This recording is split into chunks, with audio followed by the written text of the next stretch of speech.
Good morning, dear students. Today we are going to discuss more about binomial theorem. तो बच्चों हम लोग एक कॉन्सेप्ट के साथ स्टार्ट करेंगे. To find the pth term from end in the binomial expansion.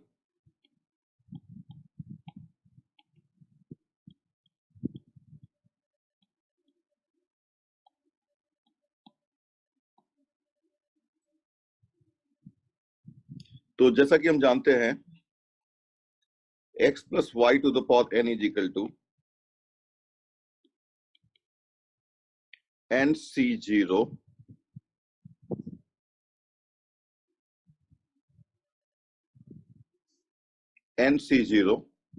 x to the power n y to the power 0 plus nc1 x to the power n minus 1 y की power 1 and so on plus ncn x की power 0 y की power n. So here you can see that the first term is first term.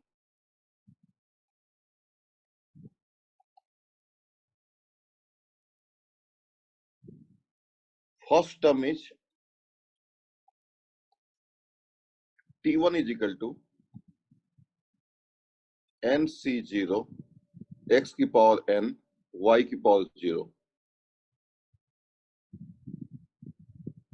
Second term t2 is equal to nc1 x की power n minus 1 y की power n. Okay, so in this way you can also find any term, like you can find the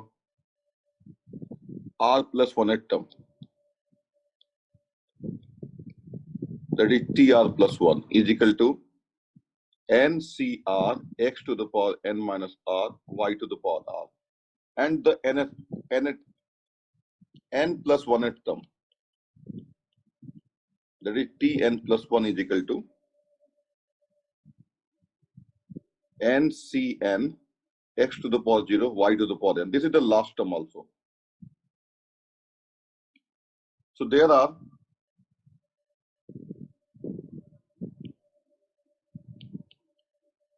n plus 1 terms in total in the expansion of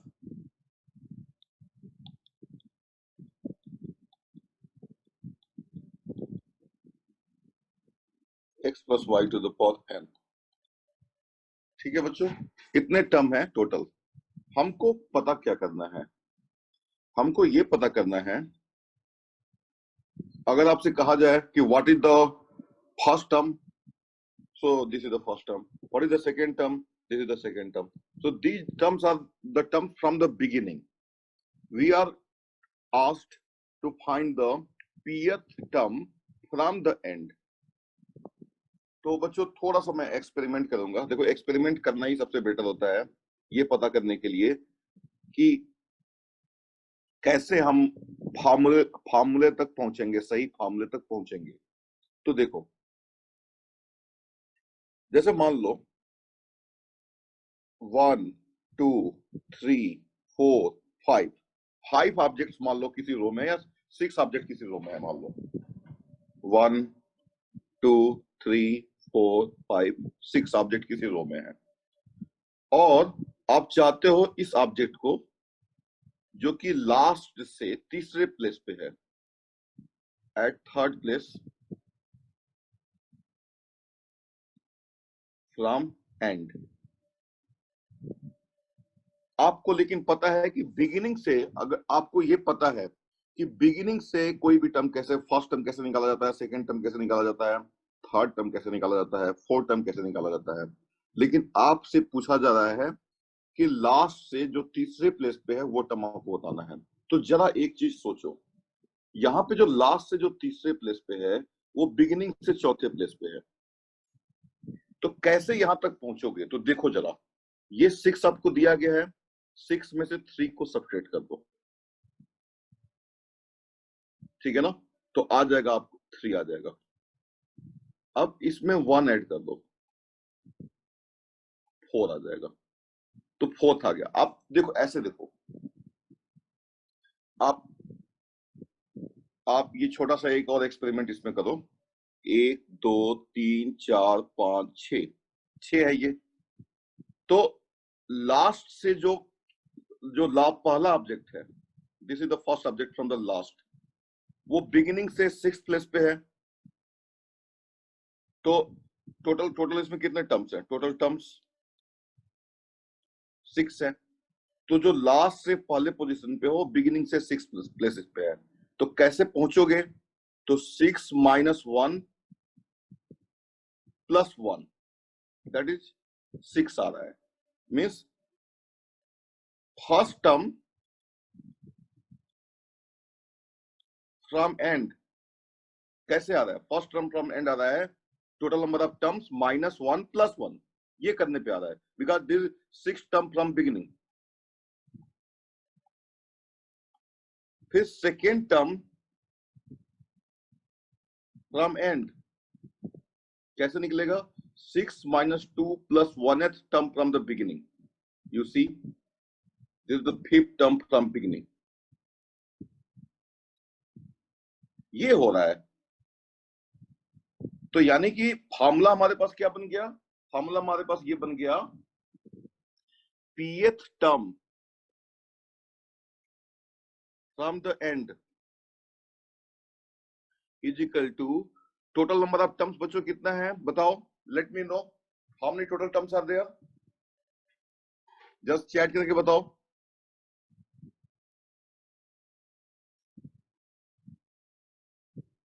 total कितने terms हैं? सब लोग बताएं।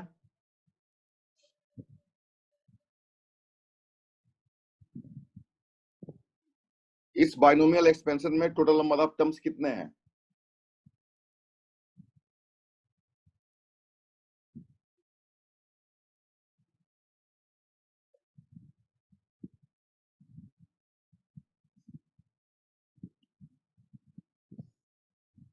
बच्चों comment करो। Total number of terms n plus 1 है, n plus 1, और इसमें से सब्ट्रैक्ट करोगे p और प्लस 1 भी करोगे।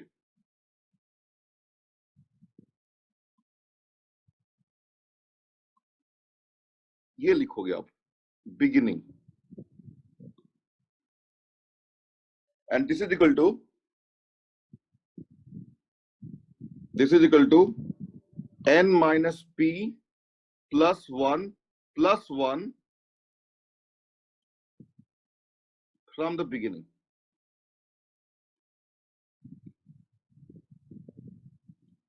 ये आपको निकालना है। सो हमने क्या निकाल दिया बच्चों? That is nothing but T N minus P plus 1 यहां पे कर लिया, and this is equal to, आप देखो यहां पे जब आता है, जब आपको r प्लस 1 टर्म निकालना होता है, r प्लस 1 टर्म, तो यहाँ पे आता है टी आर प्लस 1, और यहाँ पे आ जाता है r, इससे एक कम। तो यहाँ पे क्या आ जाएगा? देखो ये आ जाएगा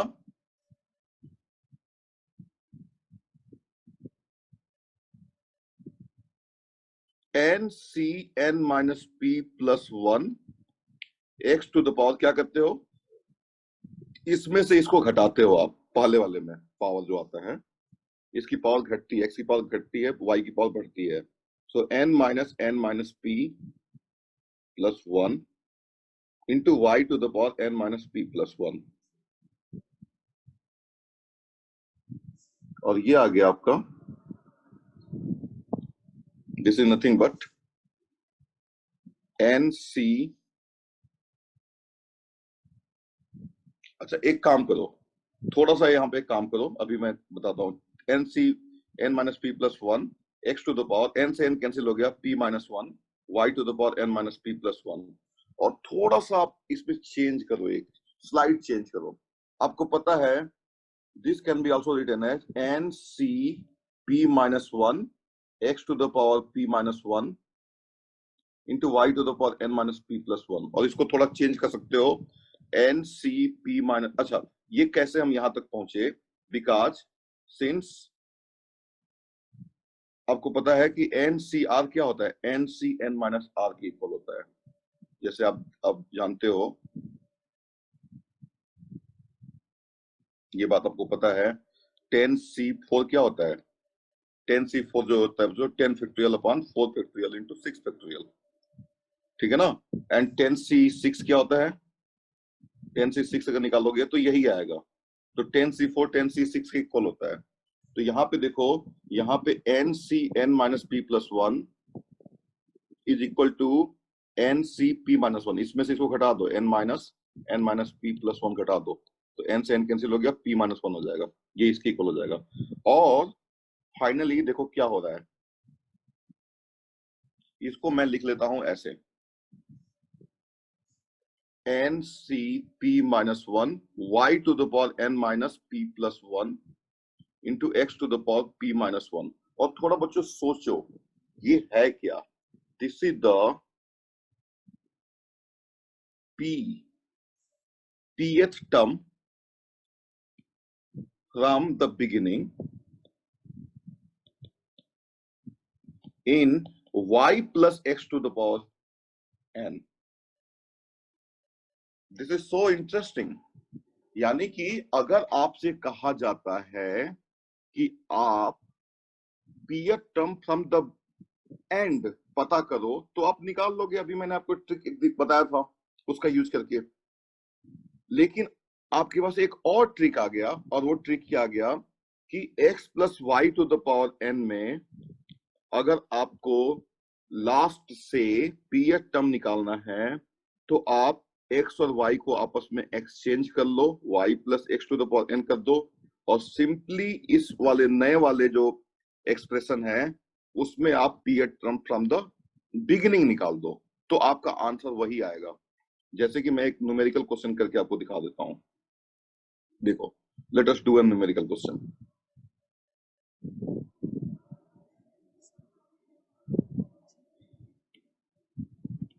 फाइंड द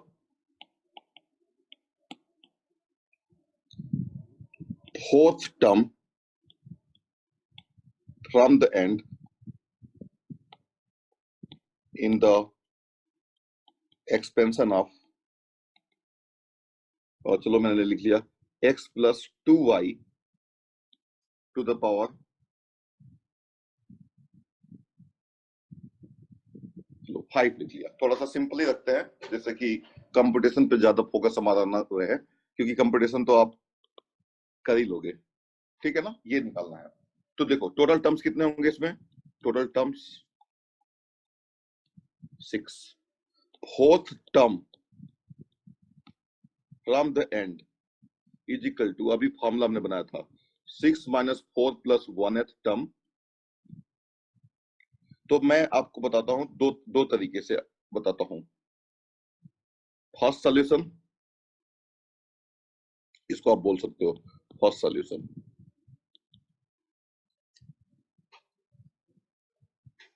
तो बच्चों ये हो जाएगा फ्रॉम बिगिनिंग,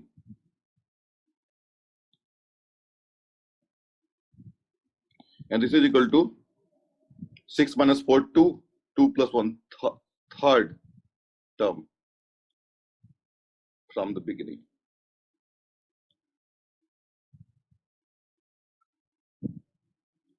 ठीक है ना। तो बच्चों ये जो है, ये टीएच लगा, यहाँ पे आरडी लगा है, तो उससे आप लोग कंफ्यूज मत होना, दिस इज मैथ्स, ठीक है। यहाँ पे मुझे नहीं पता था कि ये क्या आएगा, तो इसलिए टीएच लगा दिया। अब मुझे पता चल गया कि ये थर्ड ही है, ये तीसरा ही है, तो तीसरे के लिए थर्ड यूज करते हैं, ठीक है ना। अच्छा,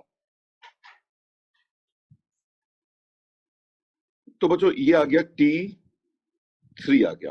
अब आप देखो जरा T3 क्या होगा, T3 होगा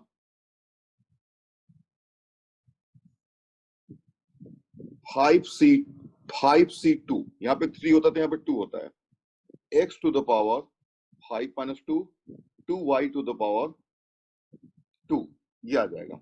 and this is equal to 5C2। 5C2 बच्चों कितना होता है 10 x की पावर 3 2y की पावर 2, तो ये आ जाएगा, यहां से 2 स्क्वायर बाहर निकलेगा तो 4 हो जाएगा, तो 40 x cube y square.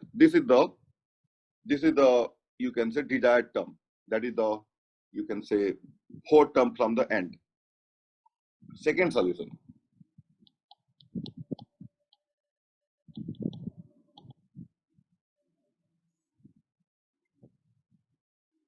fourth term from end in x plus 2y to the power 5 is equal to fourth term from the beginning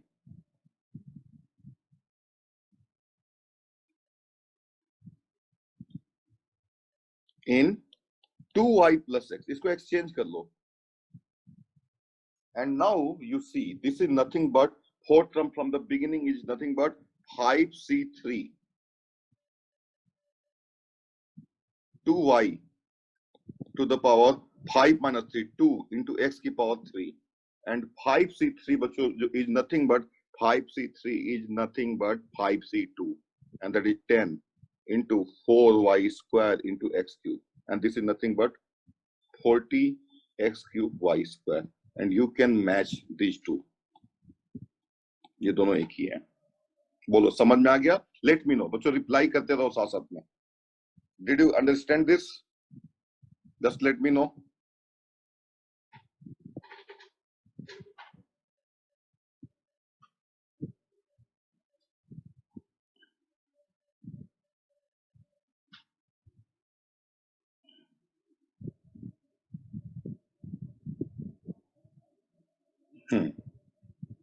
सब लोगों का रिप्लाई तो देखो नहीं आ रहा है. सर का रिप्लाई आया, बाकी लोग चलो. रवीश का आ गया, और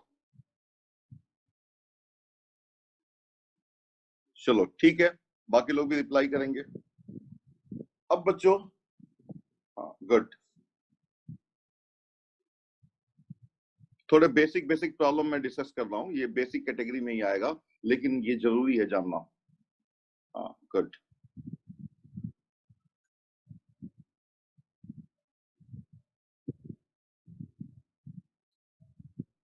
अब बच्चों अगर किसी भी, जैसे कि मान लो एक क्वेश्चन और मैं आपको बताता हूं. Find the term independent of x in the expansion of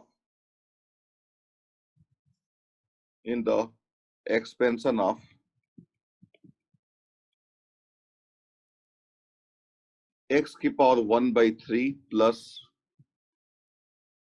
1 upon 2x to the power 1/3 to the power 18. ये प्रॉब्लम आप लोगों को करनी है, and it is also given that x is greater than 0. This is a basic problem only. तो बच्चों इस तरह की प्रॉब्लम अगर करनी है तो मैंने आपको एक बताया था कि जरा लिखो, आप फर्स्ट टर्म लिखो, सेकंड टर्म लिखो, और आपको एक अंदाजा मिल जाएगा कि x की ओवरऑल पावर कितनी जा रही है, और उससे आप पहुंच जाओगे वहां तक. लेकिन आप जनरल टर्म लिखो. जनरल टर्म बच्चों एक कॉन्सेप्ट मैंने लास्ट क्लास में सिखाया था. जनरल टर्म हम बोलते हैं T R plus one term is the general term. R plus one term is the general term. So this is R, T R plus one is equal to 18 CR x की पावर 1/3 18 minus r 1 upon 2x to the power 1/3 to the power r. ऐसे लिख लो, क्योंकि सारे term, और बच्चों आपको पता है कि r इज इक्वल टू 0 1 2 और n ऐसे करोगे ना तो सारे टर्म आ जाएंगे. r को 0 करोगे तो पहला टर्म आ जाएगा, और r को अगर 1 करोगे तो दूसरा टर्म आ जाएगा, r को 3 करोगे तो तीसरा टर्म आ जाएगा, r को यहाँ पे n रखोगे तो n प्लस 1 टर्म आ जाएगा. तो इस तरीके से सारे टर्म बन जाएंगे. ठीक है ना?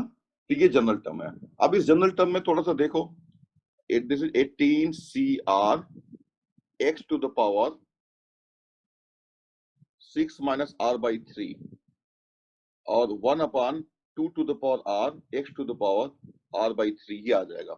और इसको थोड़ा सिंप्लीफाई कर लोगे तो आ जाएगा 18 CR 1 upon 2 की पावर r और x की power 6 minus r/3 minus r/3.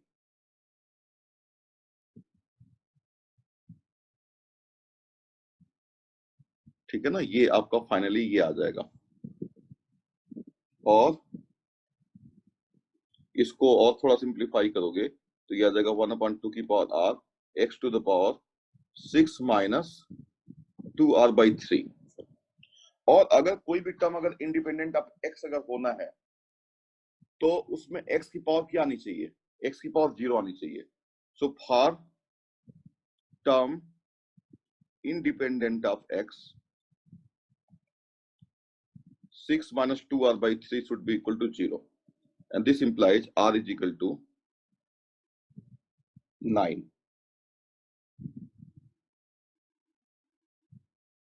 Therefore, the required term is r को 9 कर दो, 10 term. So required term is t10 is equal to, और यहाँ पे 18, यहाँ पे आप रख दो सब कुछ, 18 c9 1/2 to the power 9. This is the desired term.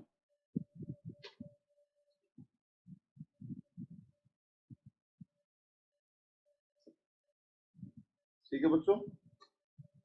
अच्छा, कुछ और क्वेश्चन मैं आपको करा देता हूं जो थोड़े से कंप्यूटेशनल इन नेचर हैं। देखो सर क्या करना है, इसी तो आपको समझ में आ रहा है। देखो इसमें क्या करना है, जिसको जिसको नहीं समझ में आया वो मुझे बता दे। देखो हमें जो है इस एक्सपेंशन में निकालना है वो टर्म जो फ्री फ्रॉम एक्स हो, जिसमें एक्स ना आए। तो आप इसका जनरल टर्म निकाल लो। General term is T R plus one at term, that is r plus 1 term is called as the general term, and this is equal to 18cr। ये आ जाएगा, ऐसे लिख लो, आपको टर्म लिखने आता ही है। और इसको थोड़ा सिंप्लीफाई करके सारा x की पावर में कन्वर्ट कर लो और इसको 0 कर दो। जब x की पावर 0 हो जाएगा तो 1 हो जाएगा, फिर उसमें x का टर्म आएगा ही नहीं। तो यहां से r की वैल्यू जो आ रही है वो 9 आ रही है। So therefore the required term is 18c9। Sir समझ में आ गया आपको?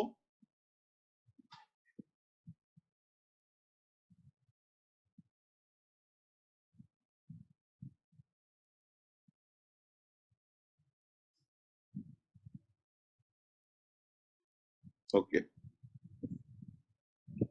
ठीक है बच्चों, तो ये जो है, अब एक क्वेश्चन मैं आपको और करके दिखाता हूं। ये थोड़ा बेसिक क्वेश्चन ही है लेकिन थोड़ा कंपटीशन है, तो थोड़ा कंपटीशन भी आप जब नहीं आपको बताया जाएगा तो आप डर जाओगे देख करके कि कैसे किया जाता है। तो एक क्वेश्चन मैं आपको करके दिखा देता हूं। If the coefficient of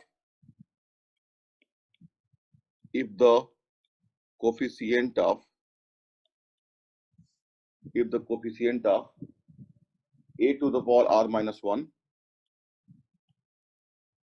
a to the power r and a to the power r plus 1 in the expansion of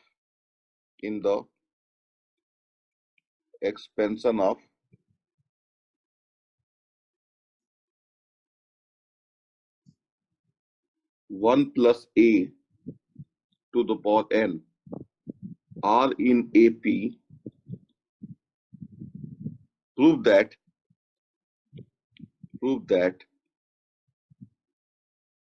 n square minus n into 4r plus 1 plus 4r square minus 2 is equal to 0.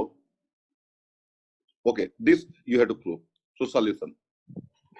तो बच्चों थोड़ा सा सोचो कि if the coefficient of a to the power r minus 1, a to the power r and a to the power r plus 1 in the expansion of 1 plus a to the power n r in AP, तो आपको ये prove करना है कि ये n और r के बीच का रिलेशन ये होगा।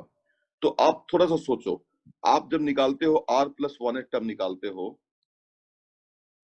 that is t r plus 1 in 1 plus a to the power n, तो ये क्या आता है, ये सिंपली आ जाएगा n c r और a to the power r हो जाएगा। 1 की पावर n माइनस r आएगा, लेकिन वो तो देखो 1 ही हो जाएगा, ये आएगा।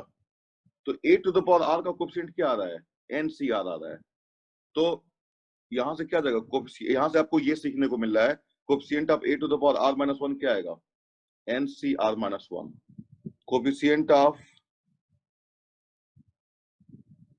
A to the power R क्या आएगा? NCR minus 1. NCR. And coefficient of A to the power R plus 1 क्या आएगा? NCR plus 1.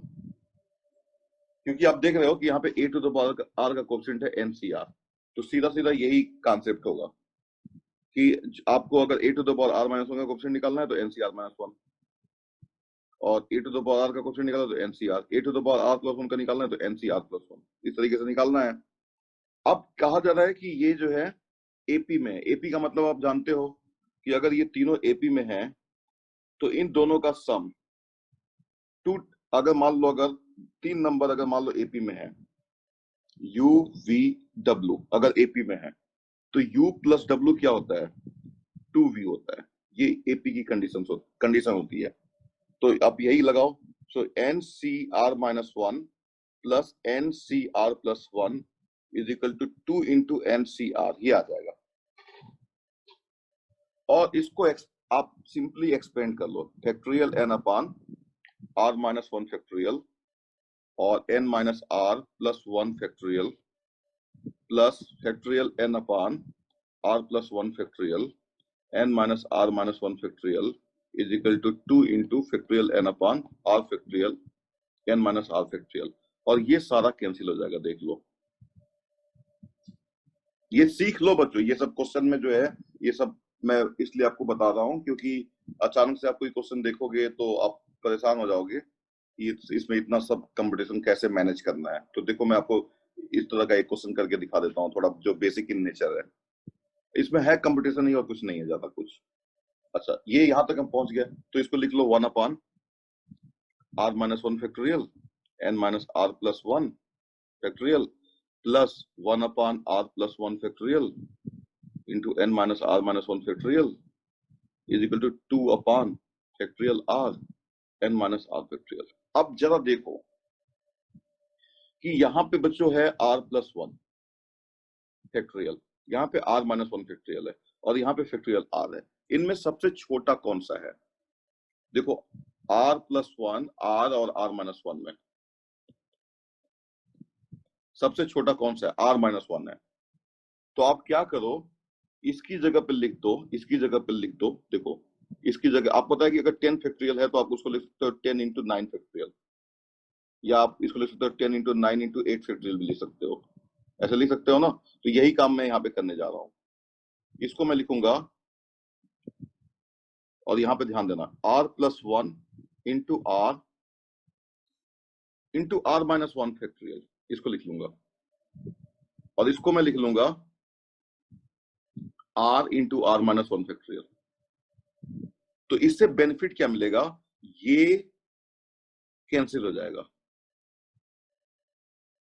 और अब फिर इसमें मैं देख रहा हूं कि इनमें इन तीनों में इसमें और इसमें सबसे कम कौन सा है? तो n माइनस आर है, ये n माइनस आर माइनस 1 है और ये n माइनस आर प्लस 1 है, तो ये सबसे कम है।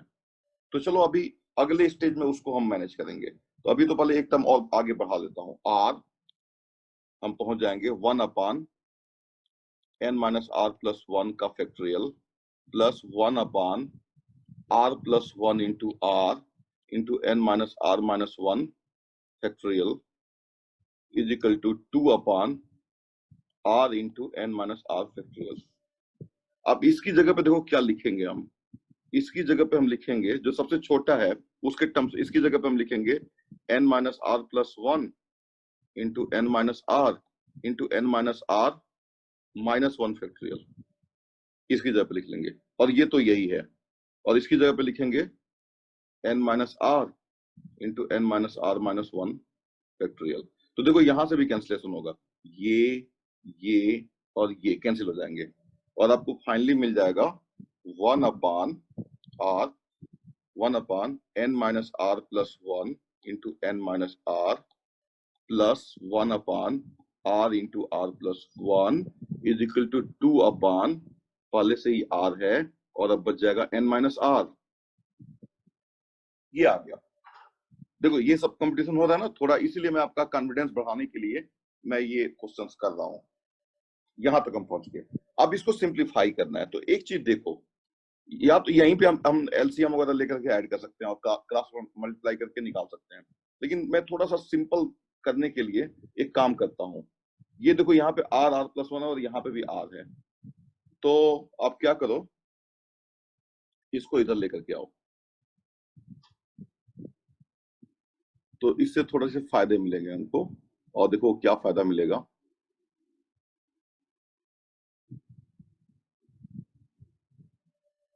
फायदा ये मिलेगा कि थोड़ा एलसीएम लेना आसान हो जाएगा। So 1 n minus R plus one, आप इधर भी लेफ्ट हैंड साइड में भी कर सकते थे, आप ये मत सोचना कि सर ये दिमाग में कैसे आएगा। तो 2/r into N minus R minus 1/r R plus one कर दिया मैंने।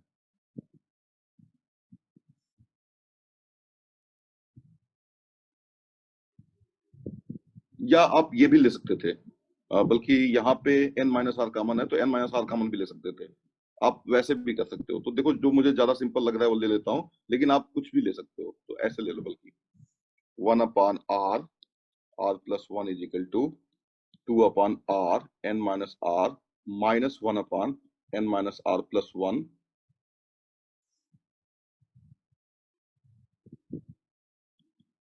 Into n minus R. चलो मैंने ये ले लिया। तो बच्चों यहां से क्या होगा, देखो एलसीएम ले लो। एलसीएम में क्या लोगे, आर n माइनस आर और n minus R plus one.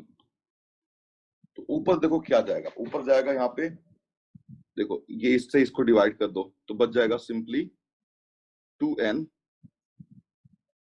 Minus 2r plus two minus minus, अब देखो ये n minus R plus one, n minus R,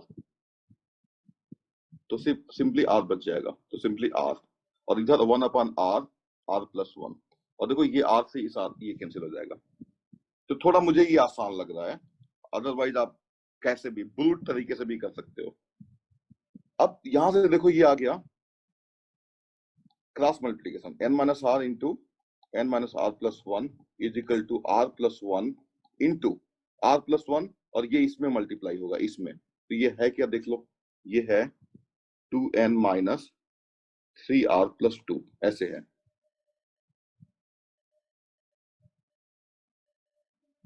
और इसको मल्टीप्लाई कर दो, इसको मल्टीप्लाई करोगे तो N square, term by term multiply कर दो, N R plus N minus N R plus R square minus R is equal to 2nr minus 3r square plus 2r plus 2n minus 3r plus two simply.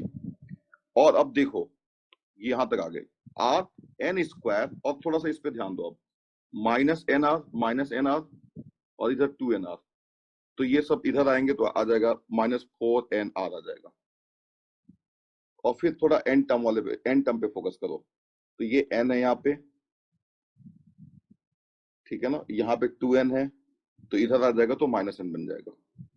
तो देखो ये भी balance हो गया, plus ये minus 3r square है और ये r स्क्वायर है, तो इधर आएगा तो 4r स्क्वायर बन जाएगा, 4r स्क्वायर, और ये 2r और माइनस 3r ये कैंसिल हो जाएगा। ठीक है बच्चों, और फाइनली आपको क्या मिल जाएगा, -2 is equal to 0, R N square minus N common ले लो तो 4r plus one plus 4r square minus two is equal to 0। This is the desired result. तो ये मैंने क्वेश्चन इसमें कुछ ज्यादा कुछ इसमें नहीं था, लेकिन मैंने इसलिए इसको करा दिया कि आपके अंदर एक कॉन्फिडेंस आ जाएगा इस तरह के क्वेश्चन को भी करने का। ये लेवल तो बेसिक लेवल ही है। ठीक है बच्चों, अब एक क्वेश्चन और थोड़ा सा करते हैं, ये देख लो आप।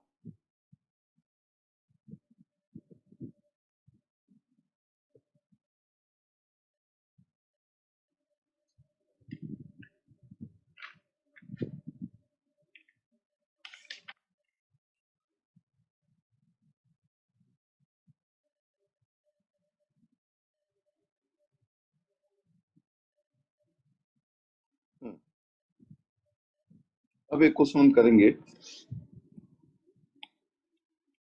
थोड़ा सा जो है लेस बेसिक है।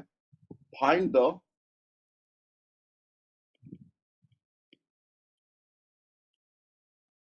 coefficient of find the coefficient of x to the power 5 in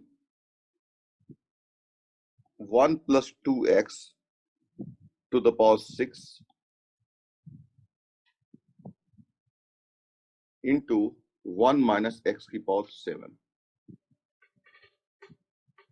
तो बच्चों ये थोड़ा सा सोचना है आपको। देखो सॉल्यूशन, अगर देखो आपको सिंपली अगर ये क्वेश्चन होता, अगर सिंपली ये क्वेश्चन कर लूं और थोड़ा इसको सिंप्लीफाई कर लूं, जैसे मान लो मैंने पूछ दिया 2x plus 3 to the power 6 में आप निकालो x की पावर 5 का कोएफिशिएंट, या मान लो मैंने अगर यहाँ पे कुछ और भी कर दिया और कोई चेंज कर लिया, यहाँ पे मान लो मैंने लिख लिया 1 अपॉन x भी लिख लिया टू द पावर मान लो 8, इसमें पूछ लिया, तो आप कैसे निकालते? आप इसको ऐसे करते, आप इसका जनरल टर्म निकालते हैं और ये निकालते 2x to the power 8 minus r, और यहाँ पे आप लिखते 8cr, और फिर 1 अपॉन x की power r,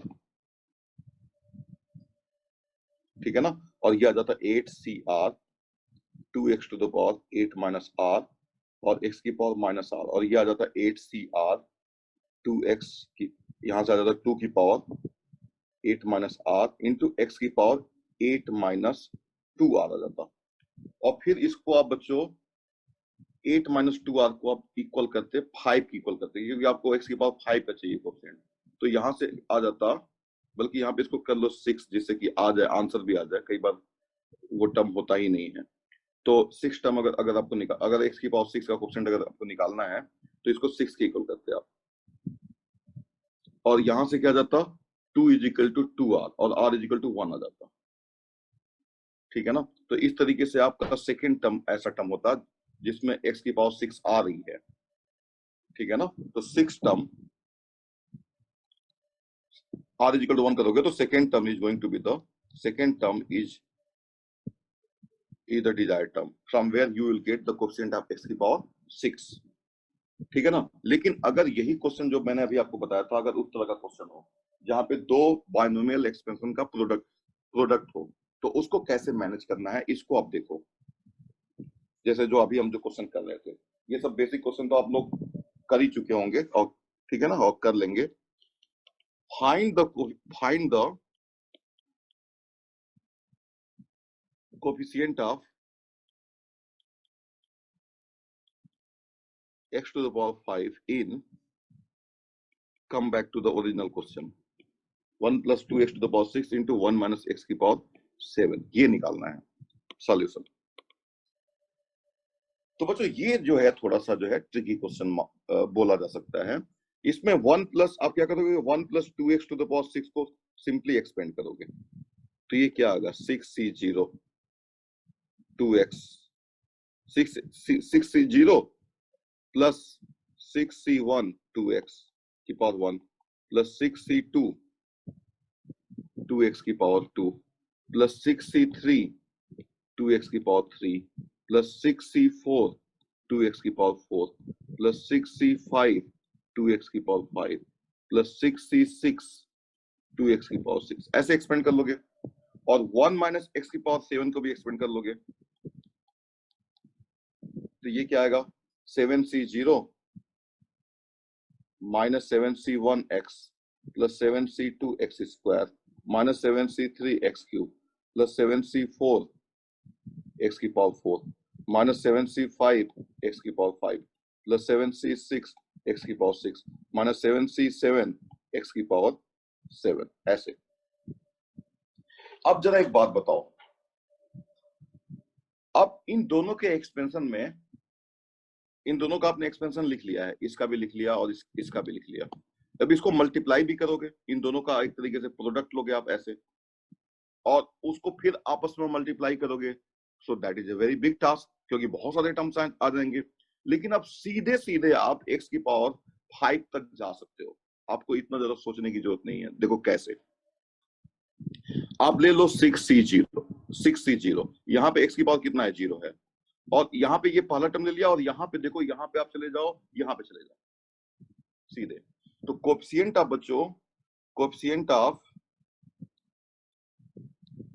x to the power 5 is equal to 6c0 into 7c5 और माइनस लगा दोगे यहाँ पे। आप समझ रहे हो ना? आप जैसे ही दिक्कत होगी मुझे बताना। 6c0 इंटू, देखो इसको मल्टीप्लाई करो तो आएगा नहीं, इससे भी नहीं आएगा क्योंकि एक्स क्यूब है, एक्स फोर। यहाँ पे for the first time x की पावर 5 यू आर गेटिंग, तो 6c0 into 7c5 minus 7c5, तो ये माइनस आ गया। और फिर अब ये वाला टर्म ले लो, अब आप टर्म लो ये वाला 6c1 इंटू 2x की पावर 1, ठीक है ना? और फिर यहाँ पे आप कौन सा लोगे? यहाँ पे आप ये वाला लोगे, 4 वाला लोगे, तो यहां से क्या आ जाएगा? प्लस 6c1 इंटू 2, देखो यहाँ पे आप लेना है पूरा आपको x की पावर 1, और यहाँ पे x की पावर 4 से काम चल जाएगा आपका, लेकिन यहाँ पे आपको पूरा टर्म लेना पड़ेगा, 2 to the power 4 भी लेना पड़ेगा। तो 6c4 इंटू 2 की पावर 4। फिर आप क्या लो, यहाँ पे आप कौन सा टर्म लोगे? यहाँ पे ये वाला टर्म लोगे 6c2, तो ये हो जाएगा बच्चों प्लस 6c2, और 6c2 के साथ क्या है बच्चों? यहाँ पे 6c2 इंटू 2 की पावर 2 इंटू, अगर यहाँ पे अगर आपने ले लिया x की पावर 2, तो यहाँ पे आपको चाहिए x की पावर 3, तो 6c यहाँ पे, सॉरी यहाँ पे, अच्छा एक मिनट, ये थोड़ा सा हमने यहाँ पे गलत किया हुआ है। देखो देखो देखो, जब आपने यहां से ले लिया बच्चों, यहां से आपने ले लिया 6c1 2x की पावर 1, तो यहां से आपको इनफैक्ट चूज करना पड़ेगा। मैं थोड़ा सा, मुझे लग रहा है कि मैंने मिक्स कर दिया है, तो फिर से आप सुन लो ध्यान से, देखो बिगिनिंग से सुन लो, फिर से सुन लो आप, ठीक है ना? 6c0 x की पावर 0, यहां पे आप ले लो 7c5 x की पावर 5, तो आपको आ जाएगा ये आ जाएगा x की पावर 5 का क्वेश्चन। फिर यहाँ पे ले लो 6c1 x की पावर 1 मान लो यहाँ पे, तो यहां से आप ले लो x की 7c4 x की पावर 4, तो ये बच्चों हो जाएगा, हाँ ये हो जाएगा 6c1 2 की पावर 1 इंटू 7c4 x की पावर 4 इंटू x की पावर 1, तो ये आ जाएगा। फिर 6c2 2 की पावर 2, और यहाँ पे 7c क्या हो जाएगा बच्चों? 7c3 हो जाएगा, और विथ नेगेटिव साइन, तो यहाँ पे माइनस लगा दो, प्लस अगेन 6c3 लोगे आप 2 की पावर 3 इंटू 7c2 आ जाएगा, यहाँ पे बच्चों x की पावर 2 आ जाएगा, और ओवरऑल बन जाएगा प्लस 6c4 पहले वाले में लोगे 2 की पावर 4, और यहाँ पे आ जाएगा 7c1, और यहाँ पे माइनस आ जाएगा, प्लस 6c5, और यहाँ पे 2 की पावर 5, और यहाँ पे 7c0 हो जाएगा। ठीक है बच्चों, तो ये इस तरीके से, ये देखो ये चल रहा है, और इसको सिंप्लीफाई करोगे तो ये आ जाएगा। फाइनली इसको सिंप्लीफाई करना कोई मुश्किल काम तो देखो नहीं है, तो ये आ जाएगा 171, सिंप्लीफाई कर लेना। तो बच्चों ये समझ में आ गया? Just let me no, did you get it?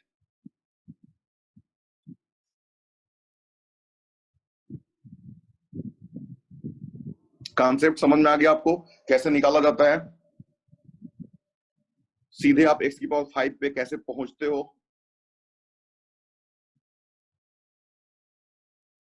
Okay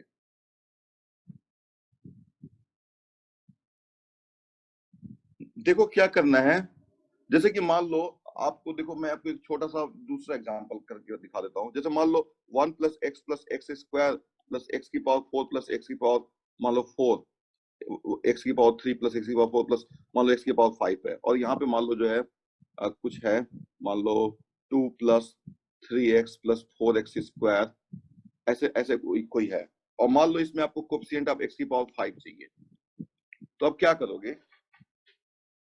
देखो ये वाला टर्म ले लो, पहला टर्म, तो पहले टर्म यहां से लो, एक टर्म यहां से लोगे और एक टर्म यहां से लोगे, यही तो मल्टीप्लीकेशन का मतलब। तो देखो यही होता है ना, देखो आप दो टर्म को मल्टीप्लाई करते हो तो कैसे करते हो? 1 प्लस एक्स मल्टीप्लाई करते हो, तो 1 यहां से ले लो, 1 यहां से ले लो, 1 प्लस 1 यहां से, एक्स यहां से, तो प्लस एक्स, एक्स यहां से, 1 यहां से, तो प्लस एक्स, एक्स यहां से, एक्स यहां से, तो एक्स स्क्वायर। यही तो करते हो ना, और फाइनली आ जाता है 1 + 2x + x²। तो मल्टीप्लीकेशन बच्चों ऐसे ही किया जाता है। मल्टीप्लीकेशन में क्या किया जाता है, एक टर्म यहाँ से और एक टर्म यहाँ से, और उसको मल्टीप्लाई और प्लस किया जाता है। तो देखो अगर यहाँ से आपने 1 ले लिया, तो यहाँ से आप कोई भी टर्म अगर लोगे तो कभी भी x⁵ नहीं बनेगा, तो इसके करस्पॉन्डिंग कुछ भी नहीं आ रहा है। फिर यहाँ पे x ले लो, अब यहाँ पे कोई भी टर्म लोगे तो काम नहीं बनेगा। फिर यहाँ पे x⁵ ले लो, तो x⁵ लोगे, यहाँ पे कोई भी टर्म लोगे काम नहीं बनेगा। अब ले लो x⁵, तो यहाँ पे क्या लेना पड़ेगा, x⁵, तो क्या आ जाएगा 4, प्लस यहाँ पे ले लो x⁵, तो यहाँ पे x⁵1, तो +3, यहाँ पे x⁵4 ले लो, तो यहाँ पे 2 +2, तो दिस इज व्हाट 9 आ जाएगा कोएफिशिएंट ऑफ x⁵, 9x⁵, ऐसे आएगा। ठीक है कार्तिकेय, समझ में आ गया आपको?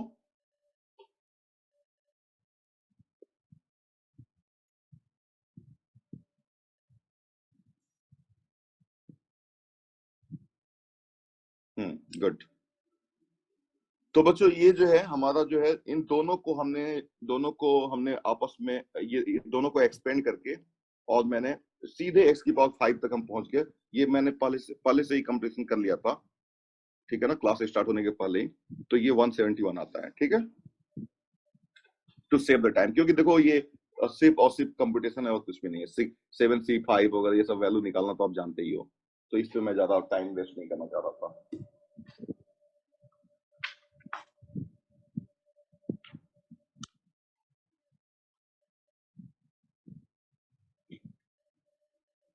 ठीक है बच्चों, तो इस तरह की कुछ बेसिक प्रॉब्लम मैंने आपको करके दिखा दिया। अब थोड़े से हम प्रॉब्लम डिस्कस करेंगे, और इस तरीके से आप सारे क्वेश्चन जो एनसीईआरटी के क्वेश्चन है ना, सारे क्वेश्चन आज जाके कर लेना, सारे क्वेश्चन। अब कुछ ट्रिकी टाइप के क्वेश्चन, पिछली क्लास में भी मैंने लास्ट में एक ट्रिकी क्वेश्चन दिया था, वो आप लोग ट्राई करते रहना और मुझे उसका आंसर बताना, मैं उस पर वापस भी आऊंगा। Now find the coefficient of x⁵ in the expansion of,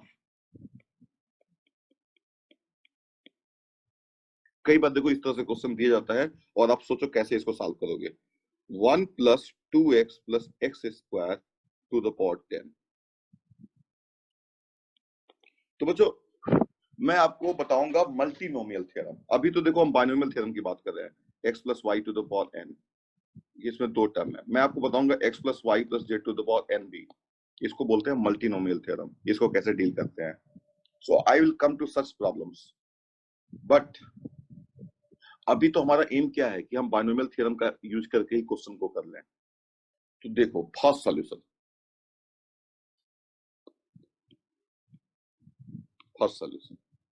कैसे निकालोगे। फर्स्ट सॉल्यूशन में क्या करोगे आप, इसको आप बाइनोमियल थ्योरम के टाइप में इसको बना लोगे। तो आप क्या करोगे, 1 + 2x + x² to the power 10 को आप लिख लोगे 1 + 2x + x² को एक टर्म ले लोगे और इसको एक्सपेंड कर दोगे, और ये बच्चों क्या आ जाएगा, यहां से आ जाएगा, देखो यहां से आ जाएगा 10C0 + 10C1 2x + x² to the power 1 + 10C2 2x + x² to the power 2 + 10C3 2x + x² to the power 3 + 10C4 2x + x² to the power 4। और देखो अभी कहां तक जाएंगे हम, बहुत आगे तक नहीं जाएंगे अभी, 2x + x² to the power 5। इसके आगे बच्चों जाने की जरूरत नहीं है, क्योंकि इसके आगे क्या होगा ना, 10C6 2x + x² to the power 6 हो जाएगा। और इसमें जो सबसे लीस्ट पावर होगा बच्चों, आप देखो एंड सो ऑन, इसको लिख लो, लेकिन फिर भी आप ये ध्यान दो कि 2x + x² to the power 6 में जो सबसे, अब x बाहर निकालो इसमें, तो x की पावर 6 आ जाएगा, और ये बन जाएगा 2 + x की पावर 6। तो जो सबसे जो स्मॉलेस्ट पावर आएगी वो x की पावर 6 आएगी। यानी इसके बाद वाले जो टर्म होंगे ना, इसके बाद वाले जो टर्म होंगे उसमें x की पावर 5 के टर्म्स नहीं आएंगे। तो इसका मतलब क्या हुआ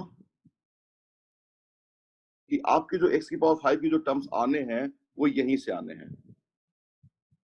देखो यहाँ पे तो है नहीं, यहाँ पे भी नहीं है, यहाँ पे आ सकता है, यहाँ पे आ सकता है, यहाँ पे आ सकता है, यहाँ पे आ सकता है। ठीक है ना बच्चों?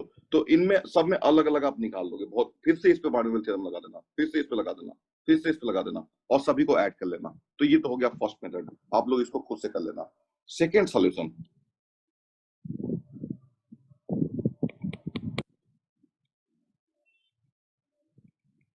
सेकेंड सोल्यूशन बच्चों क्या आएगा? देखो, 1 + x + 1 + 2x + x² to the power 10 को मैं लिख सकता हूँ 1 + x का whole square to the power 10, and this is nothing but 1 + x की power 20. So the coefficient of x की power 5 in 1 + 2x + x² to the power 10 is equal to coefficient of x की power 5 in 1 + x की power 20, and this is nothing but 20c5. This is the answer. So देखिए कितना simple तरीके से यहाँ से आ गया। लेकिन ये ट्रिक तो देखो हमेशा साथ तो देता नहीं है, ये हमेशा आपके साथ तो अवेलेबल होगा नहीं, तो इसलिए ये भी मेथड आप जानो, और फिर मैं आपको मल्टीनोमियल थ्योरम से भी इस क्वेश्चन को करना सिखा दूंगा। ठीक है बच्चों? तो आज कुछ बेसिक क्वेश्चंस मैंने कवर किए। कल की क्लास में बच्चों हम लोग जो है, जो बाइनोमियल कोएफिशिएंट से रिलेटेड प्रॉब्लम्स होती हैं, बहुत सारी प्रॉब्लम्स बनती हैं बाइनोमियल कोएफिशिएंट से रिलेटेड, उस पे बात करेंगे। और मल्टीनोमियल थ्योरम भी हमको स्टडी करना है। और बच्चों किसी भी एक्सपेंशन में, जैसे मान लो आप कोई भी, जैसे कि मान लो 1 + x की पावर 2 करते हो, तो 1 + 2x + x² आता है। तो इसमें जो हाईएस्ट कोफिशिएंट्स होते हैं, अगर मान लो अगर x को 1 ले लूं, मैं ले लूं, 1 + 1² आ जाएगा, और ये आ जाएगा 1 + 2 + 1। तो ये सबसे सबसे क्या है, न्यूमेरिकली लार्जेस्ट टर्म है, ये लार्जेस्ट टर्म है। तो कैसे किसी भी बाइनोमियल एक्सपेंशन में हम न्यूमेरिकली ग्रेटेस्ट टर्म या न्यूमेरिकली लार्जेस्ट टर्म तक कैसे पहुंचा जाए, अगर x की वैल्यू दी गई है तो ये सारी चीजें हमको बच्चों एक्सप्लोर करनी है। तो हम आगे की क्लासेस में उसको स्टडी करेंगे। आज मैं आपसे यही बोलूंगा कि अभी तक जो पढ़ाया गया है उसको बहुत अच्छे से रिवाइज कर लो। जरूरत पड़ने पे जो वीडियोज अवेलेबल है आपके पास, उनको वॉच कर लो, दोबारा वॉच कर लो, और कम से कम एनसीईआरटी के सारे प्रॉब्लम कर लो, और एक मैंने असाइनमेंट भी आपको दिया हुआ है कल, उसको भी सॉल्व करो। ठीक है बच्चों? So thank you so much.